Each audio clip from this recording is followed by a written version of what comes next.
Hello and welcome everyone to the another video on time series modeling. Now in this video we will be talking about something crucial which we consider during time series forecasting. Okay, so what are those? Those are external factors, GDP, weather and economic data.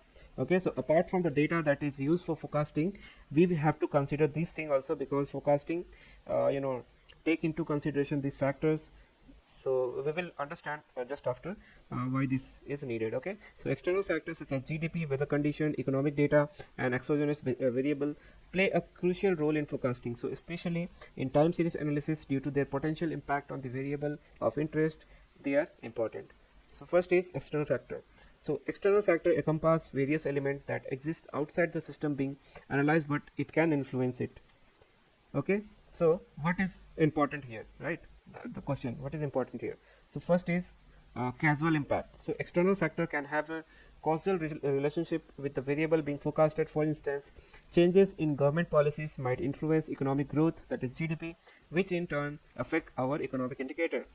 Then we have even if it is not causally related, these factors might be correlated with the some with variable of interest and can impact its behavior. For example, weather condition might affect the sale of seasonal product or energy consumption. So including these factors in forecasting model can enhance accuracy by accounting external influences that might otherwise be overlooked. So for example, include market condition, socio-political event, technological change, or any external influences that impact the behavior of variable under study. So for forecasting, understanding and incorporating these external factors are essential for more accurate prediction, as they can significantly influence the outcome and forecast of our data. Then we have GDP. So GDP, I know you guys already know it, but let's understand what it can influence. So GDP represents the total monetary value of all finished goods and services produced within a country border in a specific time period. So what is this for? What is the importance in forecasting?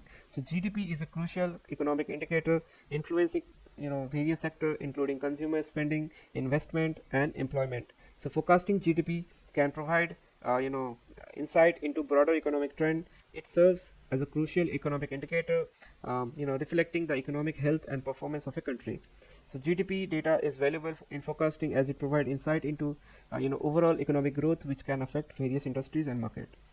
Then we have weather data. So weather condition can significantly impact various industries including agriculture, retail, transportation and energy. Including weather data in forecasting model can help predict demand for weather sensitive product or services and optimize resource allocation.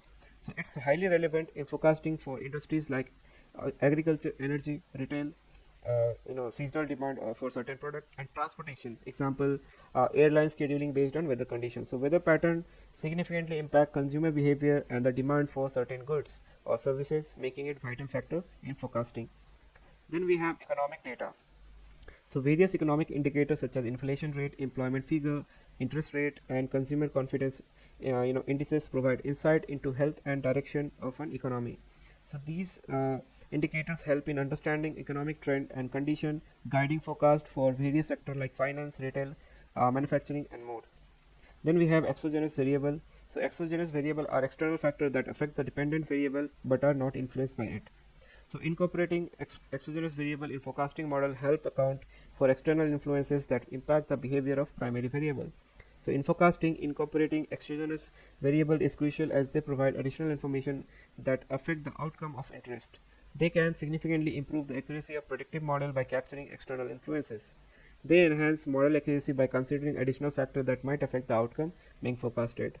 So exogenous data refer to an external or independent variable that are not part of primary time series being analyzed but can influence or impact the behavior of dependent variable in the analysis. So in the context of time series modeling, exogenous variable are factors that affect the variable of interest but not influenced by it. So what is the characteristics? This exogenous variable comes from the source outside the system of being processed or studied. So they are considered independent of primary variable under investigation. So these variable can have a causal or correlated influence on the dependent variable, but they are not affected by it. So what is the usage? So usage for exogenous variable are often included in the time series model to improve predicted accuracy or to account for factor external to primary series. So they might represent economic indicator, weather condition, policy change, market trend, or any other relevant external factor. So for example, in stock market analysis, the price of particular stock might be influenced by the factor like interest rate, economic growth, or industry specific news. So these external factors would be considered as exogenous variable in the stock market, stock price prediction model. So in summary, incorporating external factors, GDP, weather data, economic indicator, and exogenous variable in forecasting model is crucial. Their inclusion will allow for a more comprehensive analysis, considering broader influences that might significantly impact the variable being forecasted. So these considerations lead to more accurate and robust prediction, especially in complex systems influenced by various external factors. Now I think you guys know what is the need of these features in our forecasting model. So apart from the data that you want to forecast, you will be getting all this data from your stakeholders. Okay, so hope you understand what is the need of these things. See you in the next video where we will be learning about all the metrics in time series. Thank you guys for joining.